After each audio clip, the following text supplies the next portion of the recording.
북한이 예상대로 대륙간 탄도미사일 ICBM 발사에 성공했다고 주장하고 나선 가운데 문재인 대통령은 북한이 레드라인을 넘어설 경우 우리가 어떻게 대응할지 알 수 없다며 강력한 경고 메시지를 보냈습니다.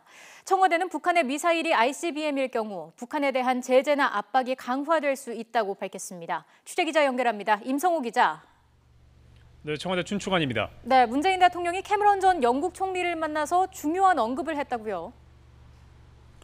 그렇습니다. 오늘 오후에 캐머런 전 영국 총리를 접견한 문 대통령은 북한에 대해서 강력한 경고 메시지를 날렸습니다.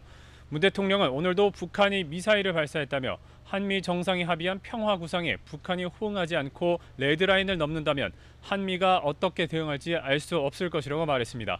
그러면서 북한이 돌아올 수 없는 다리를 건너지 않기를 바란다고 거듭 경고했습니다. 문 대통령은 또 중국이 북핵 문제에서 일정한 역할을 해왔지만 더욱 강력하게 역할을 수행해야 북핵 문제를 근원적으로 해소할 수 있다고 촉구했습니다. 이에 대해서 캐머런 전 총리는 문 대통령이 G20 정상회의에서 북한 정권을 어떻게 다룰 것인지 이야기하면 이 회의에 참석한 정상들에게 대북 정책에 관해서 지지를 얻을 수 있을 것이라고 조언했습니다. 네, 문 대통령이 정오에 NSC 회의를 주재했는데 북한의 미사일이 ICBM일 가능성이 여기에서도 언급이 됐죠. 네, 오늘 탄도미사일 발사는 문재인 정부 출범 이후 북한의 6번째 미사일 도발이었습니다. 말씀하신 대로 문 대통령이 오늘 오전에 북한의 미사일 도발을 보고받자마자 NSC 상임위 소집을 지시한 데 이어서 정오부터 직접 전체 회의를 주재했습니다. 문 대통령은 북한이 또다시 무책임한 도발을 감행하면서 유엔 안보리 결의와 국제사회의 경고를 정면으로 무시했다고 강력하게 비판했습니다. 문 대통령은 특히 북한이 쏜 미사일이 대륙간 탄도미사일 ICBM의 가능성도 있다고 직접 말했습니다. 들어보시겠습니다.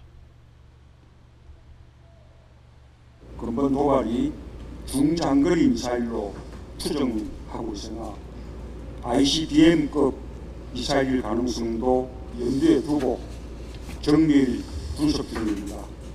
ICBM급일 경우 이에 맞춰 대응 방안을 강구할 예정입니다. 이에 대해서 청와대 핵심 관계자는 오늘 발사된 미사일이 북한이 그동안 시험한 것 중에 가장 고도화한 것으로 보인다고 말했습니다. 그러면서 미국 등 관련국과 함께 이번 미사일에 대해서 면밀하게 분석 중이라고 설명했습니다. 네, 그럼 문 대통령은 오늘 북한의 미사일 발사에 대해서 어떤 대응 방침을 내놨습니까?